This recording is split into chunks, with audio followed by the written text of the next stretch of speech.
محبت ہونی چاہیے. یہ آواز کا شور کرنا یہ نعت نہیں ہے، اصل چیز محبت ہے. ٹھیک ہے نا. حضرت حسان جا رہے ہیں، سفر کر رہے ہیں. ایک چرواہا بکریاں اس کی چر رہی ہیں، اس نے لکڑی سے ٹیک لگایا ہوا ہے اور اپنے انداز میں نعت پڑھ رہا ہے. وہ سادہ سا آدمی تھا، دیہاتی. اونوں چج نہیں ہوں ول نہیں آتا، طریقہ نہیں، بس سادہ انداز میں. حضرت حسان نے سنا محبوب کا ذکر ہے، رک گئے، اس کے پاس بیٹھ گئے. اس کو تھوڑی دیر بعد احساس ہوا کہ کوئی میرے پاس بیٹھا ہے. اس نے پوچھا آپ کون ہیں، کیوں بیٹھے ہیں؟ انہوں نے کہا تم حضور کی نعت پڑھ رہے تھے، سننے بیٹھ گیا ہوں. انہوں نے کہا اچھا تم بھی مسلمان ہو؟ ان کا صرف مسلمان نہیں ہوں، نبی کا صحابی ہوں. اچھا تم نے حضور صلی اللہ علیہ وسلم کو دیکھا، کیسے تھے میرے نبی؟ وہ شوق سے سننے لگا میرے نبی کیسے تھے، چہرہ کیسا تھا، قد کاٹ کیسا تھا، لباس کیسا تھا، انداز کیسا. حضرت حسان نے کہا مجھ سے نعت سنا کرتے تھے. اس نے کہا مجھے تو آتی نہیں ہے، تم مجھے سناؤ. حضرت حسان نے اس کو نعت شریف سنائی. اس کی آنکھوں سے آنسو جاری، خوش ہونے لگا. نعت پوری ہو گئی. اس نے کہا میرا جی نہیں بھرا، یہ جو دیکھ رہا ہو یہ بکریاں ساری میری ہیں، تو مجھے ایک نعت اور سنا دو، 10 بکریاں دوں گا. ایک نعت شریف اور سنا دو. اسی طرح بکریاں دیتا رہا، نعت سنتا رہا، بکریاں ختم ہو گئیں. شوق اور بھی ہے، محبوب کا ذکر اور سنوں اور سنوں اور سنوں. اس کو بات کو سمجھ رہے ہو؟ مولانا روم مثنوی میں لکھتے ہیں مجنوں، نام سنا ہے مجنوں کا؟ آپ کہیں گے ہم سارے ہی مجنوں ہیں اپنی اپنی لیلا کے. نام سنا ہے مجنوں کا؟ کون تھا؟ حضرت سیدنا امام حسن کا دودھ شریک بھائی تھا، ولی اللہ تھا. اس کو عام آدمی نہ سمجھنا. حضرت امام حسن کا دودھ شریک بھائی، قیس اس کا نام تھا، عامری قبیلے سے تعلق رکھتا تھا. اس نے یہ ملامتی انداز اختیار کیا لوگوں کو عشق حقیقی سکھانے کا. وہ کوئی اس سے پوچھتا تھا نا آج تاریخ کیا ہے، وہ کہتا تھا لیلا. ٹائم کیا ہے؟ لیلا. دن کیا ہے؟ لیلا. جگہ کیا ہے؟ لیلا. ہر سوال کا جواب اونچی انگلیوں کو قلم بنا لیتا تھا، فضا کو ہوا کو وہ کاغذ بنا کے لیلا لیلا لکھتا رہتا تھا. گفت مشق نام لیلا می کنم، خاطر خود را تسلا می دہم. مولانا روم نے مثنوی میں لکھا. اور لوگوں نے کہا تو ہر بات میں لیلا لیلا لیلا لیلا. اس نے کہا اور کس کا ذکر کروں پھر میں؟ مجھے اس سے محبت ہے، تو جس سے محبت ہے مجھے ہر چیز میں اسی کا نام لینا ہے. اور کہا یہ جو خط لکھ رہا ہے یہ بھیجے گا کیسے، کون سے لیٹر باکس میں ڈالے گا؟ اس نے کہا مجھے اس سے غرض نہیں ہے، میں تو اس کا نام لے کر خود کو تسلی دے رہا ہوں. محبت والے کو محبوب کا نام جپنا اچھا لگتا ہے. محبوب کا نام جپنا اونچی اونچی. کتنے اچھے ہیں وہ لوگ جن کی زبان درود و سلام سے تر رہتی ہے. نعت شریف گنگناتے ہیں، سنتے ہیں، پڑھتے ہیں. حضرت حسان نے اس کو جب سنا دی وہ ساری بکریاں ختم ہو گئیں. اس نے کہا سنو میرا جی نہیں بھرا. سنو تمہیں بکریاں چرانی نہیں آتی ہوں گی، یہ بڑا مشکل کام ہے. دائیں طرف لے جاؤ بائیں جاتی ہیں، آگے لے جاؤ پیچھے آتی ہیں، یہ آسان کام نہیں ہے. سنو یہ بکریاں تمہاری ہو گئیں، مجھے ساتھ لے لو، میں تمہاری بکریاں چرا دیا کروں گا، تم مجھے نبی کی نعت سنا دیا کرنا. اللہ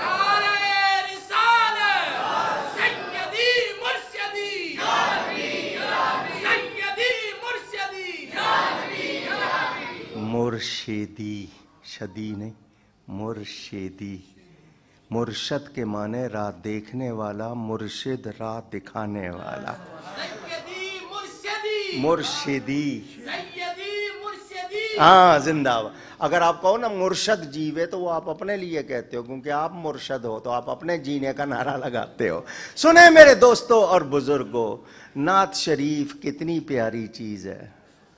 اے رضا خود صاحب قرآن ہے مداح حضور، تجھ سے کب ممکن ہے پھر مدحت رسول اللہ.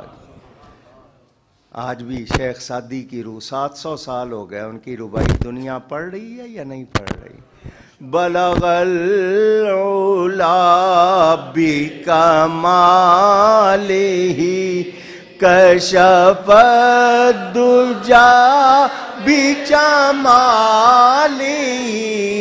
حسن جمیع خصالہ صلو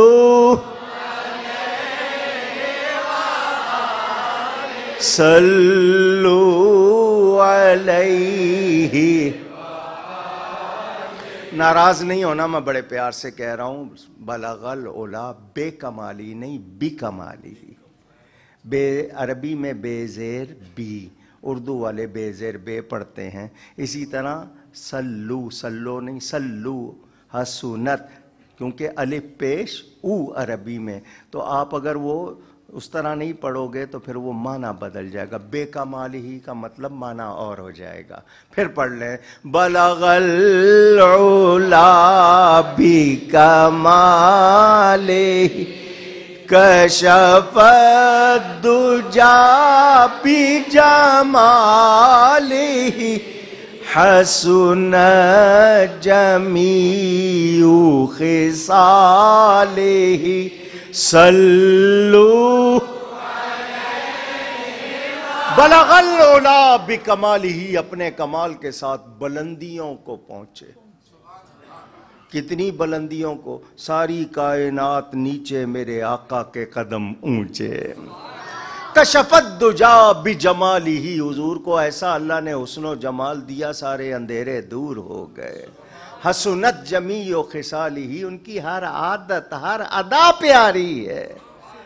صلو علیہ وآلہ، درود ہو ان پر اور ان کی آل کے معنی آپ میں سے کوئی بتائے، مجھے بڑی خوشی ہوگی۔ آپ سے پوچھ رہا ہوں، ہیں؟ اچھا جی، آل کے معنی خاندان والے نہیں ہوتے۔ آل، ہاں جی، آل کے معنی سچے پیروی کرنے والے۔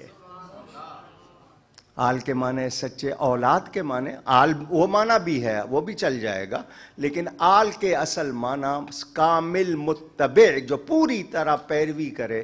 ورنہ قرآن میں آل فرعون ہے، اس کی تو اولاد نہیں تھی، تو آل فرعون کا مطلب کیا ہوگا؟ اس کے تو اولاد نہیں تھی۔ آل فرعون کا لفظ قرآن میں ہے، کیا مطلب؟ جو اس کی پیروی کرتے تھے، فالوورز تھے۔ تو آل میں سارے ایمان والے آ جاتے ہیں۔ حضور کی اہل بیت سب سے پہلے، اور باقی تتبع میں ان کے سارے آ جاتے ہیں۔ درود ہو ان پر، ان کی آل پر ہو۔ ایک مسئلہ بیان کر دوں تاکہ جھگڑا نہ ہو۔ مہینہ ہے جمادی الاخری کا، اور یہ دن ہے عرس پاک کے سیدنا صدیق اکبر رضی اللہ عنہ۔ مسئلہ بیان کر دوں تاکہ اگر کوئی جھگڑا ہے، کسی کے ذہن میں کوئی خرابی ہے، دور ہو جائے۔ حضور صلی اللہ علیہ وسلم کا صحابی کون؟ یہ لفظ صحبت سے بنا ہے، جس نے نبی کا ساتھ پایا، 1 منٹ کے لیے پایا یا 1 سال کے لیے یا 10 سال کے لیے، جس نے ایمان کی حالت میں، مومن ہونے کی حالت میں، دنیاوی زندگی میں نبی کی زیارت کی، ساتھ پایا، اور اس شخص کی وفات بھی ایمان پر ہوئی، اس کو کیا کہتے ہیں؟ اونچی کہیے گا۔ اور صحابی کا درجہ کتنا ہے؟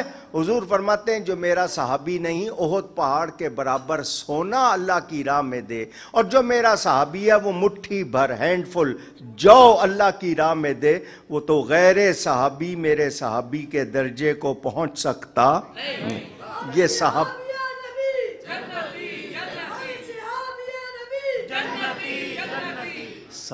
ہے نبی، صحابی نہیں، صحابی۔ سنو میرے دوستوں اور بزرگوں، ان صحابہ میں اجماع امت ہے، جمہور بھی ہے، اجماع بھی ہے، حضور صلی اللہ علیہ وسلم کے بعد حضرت ابو بکر سب سے افضل ہے۔ حضرت ابو بکر سب سے، میں مولا علی کا غلام، 1000 جان گرامی فدائے نام علی۔ اہل بیت کے ہم غلام، ان کے دیوانے، ان کی محبت نہیں ہو تو ایمان نہیں۔ مگر مسئلہ کیا ہے؟ ایک ہوتی ہے فضیلت، ایک ہوتی ہے افضلیت۔ سمجھاؤں یا پتہ ہے آپ کو؟ پتہ ہے یا سمجھاؤں؟ چلو سمجھاتا ہوں۔ میرے سامنے یہ بیٹھے اور ان کے ساتھ نوید صاحب بیٹھے، میں ان کی خوبیاں بیان کروں، یہ بڑے اچھے ہیں، یہ ان کی فضیلت، یہ بڑے سونے ہیں، یہ ان کی، یہ بڑے علم والے ہیں، یہ ان کی، میں ان کی خوبیاں بیان کروں تو یہ ان کی کیا ہوگی؟ اب ان دونوں میں اللہ کے قریب زیادہ کون ہے؟ اللہ کی بارگاہ میں درجہ کس کا زیادہ ہے؟ اس کے لیے میں بغیر پکی دلیل کے بات کر سکتا۔ فضیلت کے لیے میں نے کہہ دیا، آپ بھی سن لیں گے، مان لیں گے، اس میں اگر دلیل کمزور بھی ہوگی تو چل جائے گی، لیکن افضل ہونے کے بارے میں کچی دلیل چل سکتی؟ پکی دلیل چاہیے، پکی، کہ اللہ کا قرب کس کو زیادہ حاصل ہے، اللہ کے زیادہ قریب ان دونوں میں سے کون ہے، پکی دلیل ہوگی تو بات کروں گا، اور وہ دلیل ہونی چاہیے قرآن حدیث سے، ادھر ادھر سے نہیں۔ تو قرآن اور حدیث سے صحابہ کے فضائل، فضیلت ہر صحابی کی ثابت ہے، افضل ہونا صدیق اکبر کا ثابت ہے۔ ایک دلیل نہیں، کتنی دلیلیں، میں نے صرف آپ کے ذہن میں مسئلہ بٹھانے کے لیے اتنی بات کی ہے، ورنہ میں دلیلیں بھی سنا دوں۔ تو حضور صلی اللہ علیہ وسلم کے صحابہ میں وہ سب سے افضل، تو ہم صحابہ کے بھی غلام، ہم اہل بیت کے بھی، دونوں میں سے کسی ایک کی معمولی سی بے ادبی کریں گے، ان کا کوئی نقصان نہیں ہوگا، اپنے آپ کو برباد کر لیں گے، اپنا ایمان کھو بیٹھیں گے اور برباد ہو جائیں گے۔ تو ہر صحابی کا ادب کرنا ہے، اہل بیت کے ہر فرد کا ادب کرنا ہے، اور جو نبی کے زیادہ قریب ہیں ان کا زیادہ کرنا ہے، ٹھیک ہے نا؟ ابھی بچہ آیا تھا، اس نے کہا انتہائی عزت، انتہائی عزت صرف اللہ کے لیے ہے۔ انتہائی عزت ہم کہتے ہیں نا، بے حد شکریہ، حد معلوم ہے آپ کو؟ بے حد صرف اللہ کی ذات، اس کی صفات، باقی کے لیے بہت زیادہ کہہ سکتے ہو، بے حد کہہ سکتے نہیں۔ آپ کہتے ہو نا بے حد افسوس ہوا، بے حد جانتے ہو کتنا ہوتا ہے؟ آپ کہو بہت افسوس ہوا، بے حد کہہ سکتے نہیں، یہ صرف اللہ کے لیے، یا بعض معاملات میں نبی پاک صلی اللہ علیہ وسلم کے لیے۔ تو احتیاط کرنی ہے، تو نعت شریف، حضور کا ذکر، بڑی سعادت، جس کو مل جائے۔ آج مجھے بتاؤ، چلو ایک سوال کرتا ہوں، چکوال میں جمع ہونے والے یہ سارے جتنے بیٹھے ہیں، میں ان سے پوچھنا چاہتا ہوں، آپ کو تحریک پاکستان کے قائد اعظم محمد علی جناح کا نام معلوم ہے؟ پوچھ رہا ہوں، نام معلوم ہے؟ فوٹو ہے اور نوٹ پہ ہے یا نہیں ہے؟ سارے جانتے ہو نا؟ پاکستان کی سب سے مشہور شخصیت ہے وہ یا نہیں؟ اونچی، ان کی دائی کا نام بتاؤ۔ میں نوید صاحب سے آپ کو 1000 روپیہ دلوا دوں گا جو ان کا نام بتائے گا۔ 1000 ہی کا ہے، حالانکہ 10 بھی کہتا تو کسی کو نام تو معلوم نہیں ہے، خطرہ کوئی نہیں ہے۔ نہیں معلوم ان کی مڈ وائف کون تھی، نہیں معلوم، اگر معلوم ہو بھی تو کیا فائدہ ہوگا، کون سا ثواب ہو جائے گا؟ اتنا مشہور آدمی، ایک ایک بچے کو معلوم ہے، نوٹ پہ فوٹو ہے، لیکن کسی کو نہیں پتا جی ان کی مڈ وائف دائی کون تھی۔ لیکن بلا تشبیہ حضرت حلیمہ کو جانتے ہو یا نہیں جانتے ہو؟ بڑی تو نے توقیر پائی حلیمہ،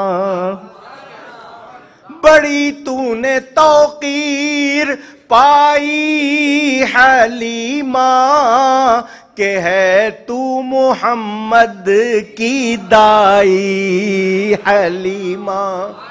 یہ اردو کا لفظ دائی، عربی میں مرضعہ، دودھ پلانے والی، یاد ہے سب کو یا نہیں ہے؟ تو نبی کی نسبت ہو جائے تو پھر عزت ملتی ہے۔ خالد حسنین خالد چکوال میں رہتے، کاروبار کرتے، 10 آدمی جانتے، مگر نبی کی نعت پڑھی ہے، دنیا جانتی ہے یا نہیں جانتی؟ وہ قاری جو قرآن پڑھتے ہیں، وہ عالم جو دین سکھاتے ہیں. 1000 سال پہلے لاہور کا حکمران کون تھا کسی کو نہیں معلوم، مگر داتا کو تو سارے جانتے ہیں. تو آج کے بعد ایک عہد کر کے اٹھو، ہم دین کے وفادار رہیں گے، دین سیکھیں گے، اس جامعہ کا پورا ساتھ دیں گے. اب آپ کے پاس 2 بچے ہیں، ایک بچے کو تو یہاں آپ بھیج کے عالم بناؤ، قرآن سکھاؤ، کیونکہ وَمِمَّا رَزَقْنَاهُمْ يُنْفِقُونَ، اللہ فرماتا ہے جو کچھ ہم نے ان کو دیا اس میں سے خرچ کرتے ہیں. اولاد بھی رزق ہے، تو اگر 4 بچے ملے ہیں تو ایک کو دین کا عالم بنا دو، قرآن کا حافظ بناؤ، تاکہ آپ کے محلے میں برکت بھی ہو اور دین کا سلسلہ چلتا رہے. تو اس جامعہ کے ساتھ پورا تعاون کرنا ہے. اگر آپ وقت نہیں دے سکتے، پیسے دے سکتے ہو، اور کچھ جو بھی تعاون ہو، تو اس کو بھی آباد رکھنا ہے. اور نعت خوانی کو بھی چھوڑنا، مگر نعت خوانی کاروبار کے لیے نہیں، نبی کی محبت کے لیے، نبی کی محبت کے لیے. اللہ توفیق دے، اللہ تعالیٰ اس ادارے کو بھی سلامت رکھے. جتنے آئے ہیں اللہ سب کو برکت دے. میں نے جو ٹائم مجھے دیا میں اوور ٹائم نہیں لگاؤں ورنہ پھر مسئلہ بن جائے گا. میں ان الفاظ پر اپنی گفتگو کو سمیٹتے ہوئے یہی کہوں گا کہ نبی کے وفادار رہو، پاکستان کے دوست رہو. اس پاکستان کو اگر آپ کی دوستی کی ضرورت ہے، آپ غلط لوگوں کو ووٹ دو گے تو پھر آپ پاکستان کے دوست. میرا کسی سیاسی پارٹی سے کوئی تعلق نہیں، میں نبی کی پارٹی کا آدمی ہوں، اور میں آپ کو یہی کہوں گا جو نبی کا وفادار ہے وہی آپ کا دوست ہے، دوسرا آپ کا دوست نہیں. ہم نے اس پاکستان کی تعمیر کرنی ہے. اللہ ہم سب کو توفیق دے. میں گفتگو میں اگر کہیں کوئی غلطی کر گیا ہوں، اللہ تعالیٰ اس کے رسول صلی اللہ علیہ وآلہ وسلم کی بارگاہ میں توبہ کرتا ہوں. آپ سب کا بہت شکریہ. سلامت رہیں، آباد رہیں. والسلام علیکم ورحمۃ اللہ وبرکاتہ.